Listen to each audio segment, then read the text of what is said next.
Ce que nous avons essayé de reconstituer, c'est un moment où le général déjeune en privé. Et là, il s'agit d'un déjeuner privé qui a été offert au Premier ministre britannique Harold Wilson, le 19 juin 1967 très précisément. C'est un moment où les discussions diplomatiques sont importantes car la Grande-Bretagne essaye de rentrer dans la communauté européenne et le général n'y est pas très favorable. Oui, on essaye d'être le plus précis possible.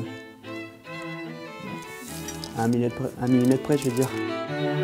Pendant le mandat du général de Gaulle, on continue à servir selon le service du plat à la française. C'est-à-dire que le plat arrive complet et est ensuite distribué à chacun des convives, présenté par la gauche, et les convives se servent eux-mêmes. Donc l'idée, c'est qu'elle soit dans le prolongement de la première dent de la fourchette. Tout est dans le détail. Eh bien, le menu, nous avons la chance de l'avoir encore et je vous le présente. Il y avait du homard de Bretagne à la parisienne, suivi d'une poularde de Bresse truffée, un plateau de fromage, un savarin aux fruits. Les vins, un Riesling 1964, un Château Lafite Rothschild 1959 et un Don Ruinart 1961.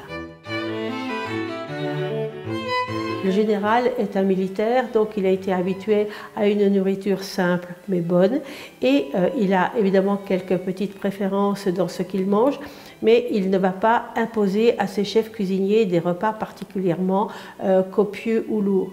D'autre part, Madame de Gaulle est une femme qui est très économe des deniers de l'État et qui fait très attention également aux dépenses.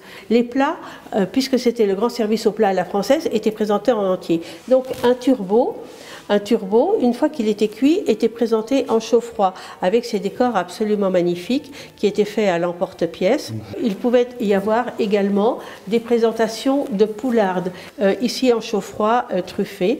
Et là, ce sont des plats que le général appréciait tout particulièrement. On est tout à fait dans la tradition de la haute gastronomie française, qui fait quand même la réputation de la France. Et cela s'est continué évidemment aujourd'hui, puisque la table de l'Élysée est réputée être une des meilleures du monde.